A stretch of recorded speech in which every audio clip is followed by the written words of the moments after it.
শুভ সকাল বন্ধুরা, কেমন আছো তোমরা সবাই? আশা করছি সবাই ভালো আছো, সুস্থ আছো, আর আমরাও ভালো আছি। আমার আরও একটা নতুন ব্লগে তোমাদের সবাইকে স্বাগত জানাচ্ছি।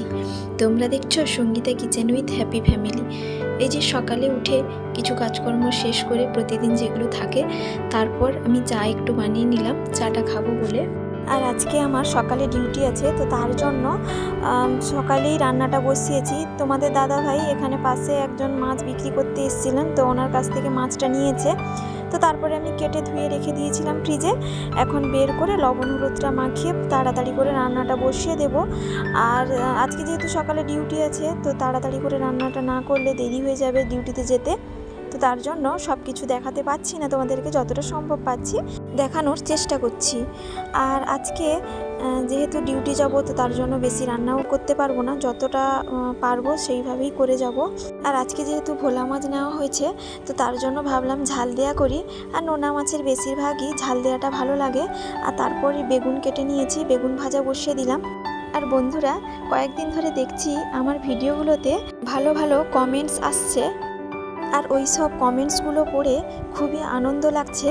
কারণ তুমি যখন কোনো কাজ করবে, তো তখন যদি কেউ ভালো বলে, তখন কিন্তু ওই কাজটা করার আগ্রহ বেড়ে যায়। তো সেইভাবে আমারও কিন্তু কাজ করার আগ্রহটা বাড়ছে এখন। আগে এতটা পছন্দ ছিল না, যে করতে হবে একটা করছি ঠিক আছে, কিন্তু এখন যেহেতু ভালো ভালো কমেন্টস পাচ্ছি, তো কাজ করার আগ্রহটা আরও কিন্তু বেড়ে যাচ্ছে। তো বন্ধুরা, তোমরা কিন্তু এইভাবে পাশে থেকো, যাতে আমি আরও ভালো কিছু কাজ করতে পারি। আর তোমাদেরকে অসংখ্য অসংখ্য ধন্যবাদ এত ভালো ভালো কমেন্টস করার জন্য। আর আমি এবার থেকে ভেবেছি তোমাদের এই ভালো ভালো কমেন্টসগুলো আমি আমার ব্লগে শেয়ার করব।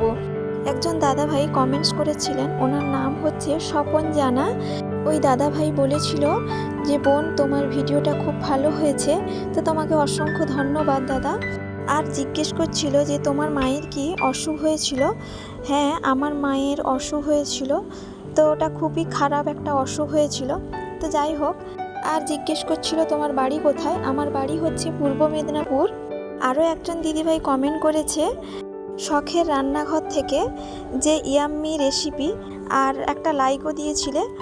তো দিদিভাই, তোমাকে অসংখ্য অসংখ্য ধন্যবাদ। এইভাবে পাশে থেকো, যাতে আমি আরও ভালো কাজ করতে পারি। তো যাই হোক বন্ধুরা, আজকে দুটো কমেন্টস পড়লাম, তো এরপর থেকে আমি আমার ব্লগে কমেন্টসগুলো পড়ব। তো যাই হোক বন্ধুরা, রান্নাবান্না শেষ করে আমি ডিউটিতে বেরিয়ে পড়েছি।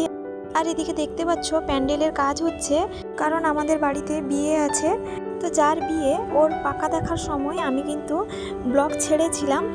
সে হচ্ছে আমার বড়দির ছেলে, তো ওরই বিয়ে। আর আমার ননদের মেয়েরও বিয়ে আছে। আর এই সময় এত আত্মীয় স্বজনের বাড়িতেও ডাক আসছে, যে কার বাড়িতে যাব, যে কার বাড়িতে যাব না সেটাও বুঝতে পারছি না। কারণ আমার আর তোমাদের দাদা ভাইয়ের দুজনই কিন্তু কাজ থাকে, মানে বাইরে কাজে যাই যেহেতু, তো তার জন্য আত্মীয় স্বজনের বাড়িতেও যাওয়া একটু সমস্যা হয়ে যাচ্ছে, যে কার বাড়িতে যাব আর কার বাড়িতে যাব না। তো যাই হোক, এখন বেরিয়ে পড়েছি ননদের মেয়ের জন্য কিছু জিনিস কেনাকাটা করতে হবে, তো তার জন্য। তো তোমাদের দাদাভাই বলল যে আজকেই চলো, তো আজকে নিয়ে আসি। আর এখানে ছেলেকে আমি জুতোটা পরিয়ে দিচ্ছি, তো ও তো পুরো রেডি হয়ে গেছে। আর আমি ছেলেকে বললাম যে কেমন লাগছে, না দারুণ লাগছে। আর তোমাদের দাদা ভাই এখানে গাড়িটা বের করছে। আর ছেলেকে যদি বলে দিয়েছো যে আজকে বাজারে যাব কি আত্মীয়র বাড়িতে যাব, তখন কিন্তু ও আগে থেকেই একা রেডি হয়ে যায়। তো যাই হোক, এই যে বাজারে পৌঁছে গেছি দোকানের সামনে। আর এই যে আমার ছেলের কাণ্ড দেখো, জুতো খুলে ভেতরে ঢুকছে। তো ওর বাবা বললো কি জুতো খুলতে হবে না, জুতো পরেই কিন্তু এখানে যাওয়া হয়। তারপরে সামনে চলে যাচ্ছি, যেখানে শাড়ি আছে, তো ওইখানটাই আমরা প্রথমে যাব। আর মামার বাড়ি মানে একটা ভালো শাড়ি তো অবশ্যই দেখে দিতে হবে। আর আগে থেকে আমাদের বাড়িতে সোনার জিনিসটা বানাতে দেওয়া হয়ে গেছে, ছেলের জন্য আংটি আর মেয়ের জন্য মঙ্গলসূত্র। কারণ তার দিদিকেও যখন বিয়ে দেওয়া হয়েছিল, তখন কিন্তু মঙ্গলসূত্র দেওয়া হয়েছিল, তো তার জন্য সবাই বললো যে একেও মঙ্গলসূত্রটা দেওয়া হোক। তো তার জন্যই মঙ্গলসূত্র বানাতে দেওয়া হয়েছে। আর এখানে কিছু শাড়ি দেখা হচ্ছে, তো সেরকম কিন্তু আমাদের পছন্দ হচ্ছে না। আর যার বিয়ে তাকে জিজ্ঞেস করা হয়েছিল যে কি শাড়ি নেবে, তো ও বললো যে সিল্ক বাদ দিয়ে অন্য কিছু নাও। তার জন্য সিল্ক বাদ দিয়ে অন্য কিছু দেখা হচ্ছে, কিন্তু পছন্দ হচ্ছে না। আর যেসব শাড়ি দেখাচ্ছে ওইগুলো কিন্তু বয়স্ক লোকেদের পক্ষে ঠিক আছে, কিন্তু বিয়ের ক্ষেত্রে এগুলো পছন্দ নয়। তো তারপরেই ওকে আবার ফোন করে জিজ্ঞেস করলাম যে কি নেবে, এরকম তো ভালো পাওয়া যাচ্ছে না।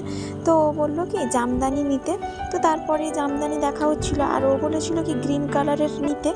তো সেরকম গ্রিন কালারের কয়েকটা দেখে ওকে ফটো পাঠিয়েছিলাম। তো ও বললো কি যে গ্রিনটা একেবারেই হালকা হয়ে যাচ্ছে, সেরকম ভালো লাগছে না। তো তারপর ওকে বলা হলো যে ঠিক আছে, তুমি যদি আসতে পারবে তাহলে তুমি আসো, আমরা না হলে একটু ওয়েট করছি। তো ও বললো ঠিক আছে, আমিও বাজারে আছি, একটু ওয়েট করো, আমি ওখানে যাচ্ছি। আর তোমরা দেখতে পাচ্ছ এখানে কিন্তু প্রচুর কালেকশান। আর ওনারা বলছিলেন যেহেতু পছন্দ হচ্ছে না, তাহলে ওপরের দিকে যে শাড়িগুলো আছে ওইগুলো থেকেও দেখতে পারো, কিন্তু দেখলাম ওইগুলো কিন্তু ও নেবে না। তো তারপরে আমি ভাবলাম যে আমি একটা শাড়ি নেব, তার জন্য ওপরে এলাম বেনারসি দেখার জন্য যে বিয়েতে পরা যাবে। তো যেহেতু অনেক বিয়ে বাড়ি আছে সামনে, তো তার জন্য, কিন্তু আমি এখানে সেরকম আমার রেঞ্জের মধ্যে পাচ্ছি না। তো তার জন্য কয়েকটা শাড়ি দেখেছিলাম, সেগুলো ঠিক আমার পছন্দ আসছে না। আমি যেরকম রেঞ্জ বলেছিলাম ওই রেঞ্জের মধ্যে দেখিয়েছিল, তো সেগুলো বিয়ে বাড়িতে পরার জন্য পছন্দ হচ্ছে না। আর এই যে ছেলের কাণ্ড, ভেতরে ঢুকে গেছে, তো বললাম বেরিয়ে আসার জন্য। তো তারপর ওই দিক থেকে বেরিয়ে আসছে। আর এখানে কয়েকটা শাড়ি আর একটু রেঞ্জের উপরে দেখিয়েছিল, তো সেগুলো ঠিক পছন্দ হচ্ছে না। তো যাই হোক, তারপরে নিচে চলে এসেছিলাম, আমার দিদির মেয়ে চলে এসছে, আর ও বললো গ্রিন বা রেড দুটো কালারই দেখাতে। তো তার জন্য দেখা হচ্ছে।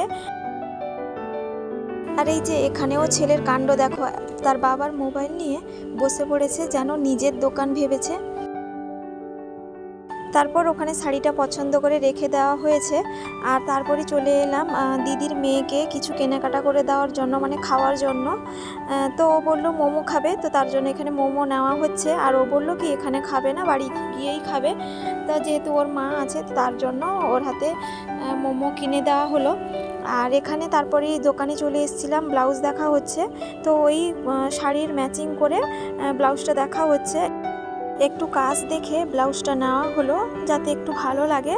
তো তার জন্য কেনাকাটা করে বাইরে চলে এসেছিলাম। আর এখানে পাপড়ি চাট খাবো, তো তার জন্য দাঁড়িয়েছি। আর এখানে দোকানদার দাদা এখানে বানাচ্ছে পাপড়ি চাটটা, আর পাপড়ি চাটটা এখানে খুব ভালো করে, তো তার জন্য প্রচুরও সেল হয়। আর যেহেতু অনেকটা রাত্রি হয়ে গেছে, তো তার জন্য বেশি লোকজনও দেখা যাচ্ছে না। আর ছেলে বায়না ধরাতে ছেলেকেও দুটো জেমস চকলেট কিনে দিলাম। আর এখানে দাদা সুন্দরভাবে পাপড়ি চাটটা সাজিয়ে নিচ্ছে। প্রথমে পাপড়ি চাট দিয়ে তারপর কিন্তু তেঁতুলের কাঠ দিয়েছে, তারপর আলুটা যে মাখিয়েছিল ওইটা দিয়ে, তারপর কিন্তু ওপর দিয়ে টক দই দেওয়ার পরে কয়েকটা গুঁড়ো মশলা ছিল সেগুলো দিল, মানে বিট লবণ, জিরে গুঁড়ো, যেগুলো দেওয়া হয় সেগুলো দিল। তারপর তেঁতুলের কাঠ, টমেটো সস, অনেক কিছু দিয়েছে, কিন্তু ঝুরি ভাজা, বাদাম, নারিকেল, অনেক কিছু দেয় কিন্তু এখানে। তো তার জন্য সেলটাও বেশ ভালো হয়। আর এই যে ছেলের কাণ্ড দেখো, দিতে না দিতেই বলছে আমি খাবো। আর সত্যি কিন্তু এখানে কিন্তু টেস্টটা বেশ ভালো হয়। আর ওই যে দাদাটা বাইক দেখতে পাচ্ছ, এই বাইকটা কিন্তু পেছন দিকে কাটা, কারণ উনি কিন্তু এই ব্যবসার জন্য বাইকটাকে পেছন দিক থেকে কেটে দিয়েছে। আবারও ছেলের বায়না আইসক্রিম খাবে। তো আইসক্রিম নিতে এসে ও বলছে কি আমি আইসক্রিম নেব না, কিন্ডার জয় নেব। আর এই দোকানটা হচ্ছে আমার মামা শ্বশুরের বাড়ির দোকান, তো এখানে এলে কিন্তু বেশিরভাগই আমরা ফ্রিতে আইসক্রিম খেয়ে থাকি। তো যাই হোক, ও কিন্তু কিন্ডার জয়টা পেয়ে খুবই আনন্দ পেয়েছে। আর তারপরে চলে এলাম স্টেশনারি দোকানে। বিয়েবাড়িতে মেয়ের আয়ের সাজ কিছু কেনা হবে, তো তার জন্য এখানে এসছি। আর এখানে আয়ের সাজগুলো ভালো করে দেখে নিয়েছি, কিছুগুলো নেওয়া হয়ে গেছে। আর এদিকে নেল পালিশটা দেখে নিচ্ছি। এই যে জিনিসগুলো সব নিয়ে নিয়েছি, এখন বিল করব। আর এই যে আয়না দেখতে পাচ্ছ, তেল, আলতা, সিঁদুর, টিপ, নেল পালিশ, শ্যাম্পু, যেগুলো নেওয়া হয় তো ওইগুলো কিন্তু নেওয়া হয়েছে। নেল পলিশ তো নিয়ে নিয়েছি, এখন বাড়ি চলে যাব। আর বাড়ি যাওয়ার সময় তোমাদের দাদাভাইকে বললাম যে কিছু একটা খাওয়ার জিনিস নাও, কারণ আজকে তো রাতে রান্না হয়নি, তো তার জন্য অনেকটা রাত্রিও হয়ে গেছে। তো এখানে কিছু পকোড়া আর চপ নেওয়া হবে। আর তোমাদের দাদাভাই বললো কি চপ খাবে না, তো আমার জন্য শুধু চপ নিয়েছি আর ছেলের জন্য একটা লেগ পিস নিয়েছি। আর তোমাদের দাদাভাই বললো চিকেন পকোড়া নিবে। তো এইগুলোই দিয়েই কিন্তু আজকে খেয়ে নেব।